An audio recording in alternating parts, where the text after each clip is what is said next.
This year is reaching its midpoint with a handful of great games under its belt, but a formidable future still waits, and now the first harbinger arrives, hopefully shedding light on what to expect, or in this case, darkness. The darkness has been waiting, brooding with cool powers, radical demons, and all the gratuitous violence you need to make the antithesis of a romance novel. Now it's here, but is it ready to step into the light? Sir, get out.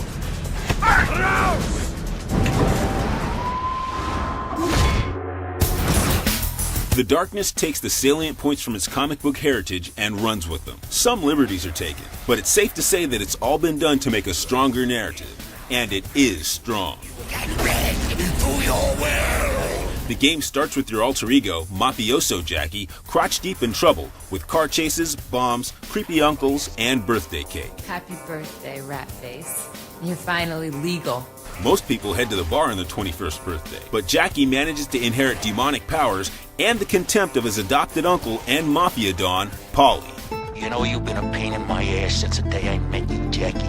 Pissing and moaning about the way I do business. Well, you need to learn. How convenient. From there on, it's a non-stop ride as Jackie takes on his former family. The supernatural and mysterious darkness keeps this gangster story fresh. Also, the story's home to some great plot twists that generally keep you pressing on, from Manhattan's Lower East Side, through Chinatown, and down to the bowels of the otherworld as Jackie searches for answers, revenge, and perhaps salvation.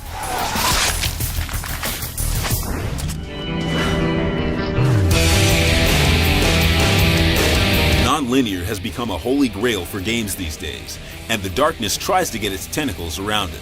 The gameplay is similar to Starbreeze's underdog, The Chronicles of Riddick, with a linear plot that plays out in various open areas with side quests. While it worked well in a prison setting, giving illusions of freedom, it's not as successful when the playing field is New York City. There's a huge city to explore, but it feels simultaneously open and closed as there's really no point to visiting a lot of the areas to complete anemic side quests, making the city that never sleeps snore rather loudly as you soldier onward to the next hot plot point.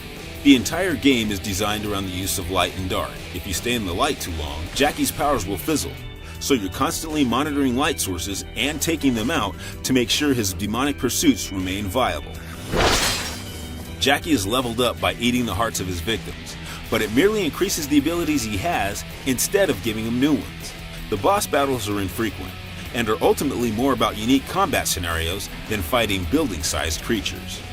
The multiplayer is basically an afterthought, stripping almost everything that makes the darkness and turning it into a formulaic first-person shooter with run-of-the-mill guns and generic maps. It's not all out bad, as you can turn into a Darkling to switch things up, but it's a very vanilla affair that lacks the dark powers that make the single player so interesting.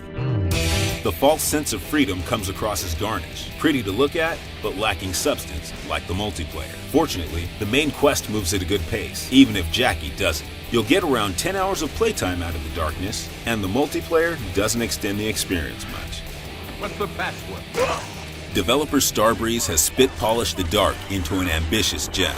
All the speaking characters were motion captured while performing their lines to add that extra level of realism. Paulie's got a hit out on it, so be careful. Graphic effects are varied and plentiful as each darkness ability triggers a new region of your hypothalamus, setting all the joy centers a titter. And Lefty and Righty, the unofficial names of the two eel tentacles, are filled with a subtle personality. The environments have the same flourish, with unique textures decorating subway walls with graffiti from real artists. Even the loading screens drip with style as Jackie gives a soliloquy about what's going on as the disc spins. You're the only one I can count on. The audio complements the visuals, with voice acting from a wide variety of talents, including Tomahawk's Mike Patton as the Infernal Darkness. You are nothing but my puppet. Gunshots are meaty, heart swallowing is properly revolting, and the game even lets you tweak your low-level bass settings. Music is inserted in appropriate areas, but doesn't stand out, except when you're watching the music video channels on the content-rich televisions. The darkness has aesthetics in spades, but some of the mocap actors act like mannequin Cenobite rejects from a bad Hellraiser sequel. I always knew you were waiting for it.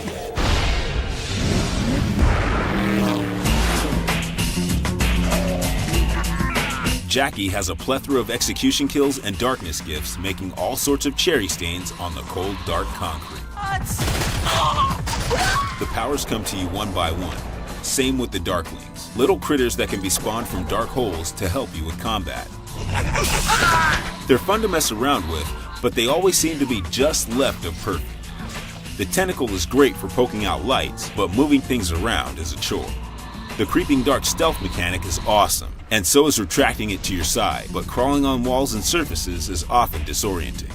The black hole, the last ability, comes later in the game, but almost unbalances it, acting as sort of a surrogate grenade that you can practically spam if you stay in the shadows. The Darklings tend to do their jobs, but prepare for the gunner to shoot you in the back a few times before going off to dry hump a corpse.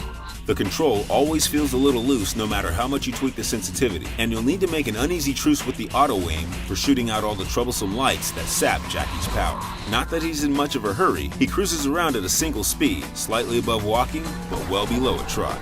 Get ready to run and gun, well, walk and gun, murder and maim, all from the comfort of the shadows, and do it in style. The controls aren't exactly tight, but the Darkness is one of those games where the whole isn't necessarily the sum of its parts.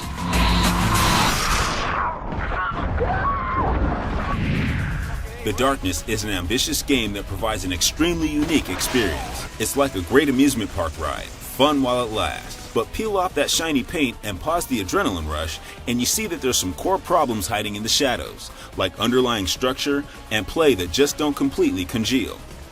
Even so, it's a hell of a ride, and it's hard not to be forgiving and embrace the Darkness.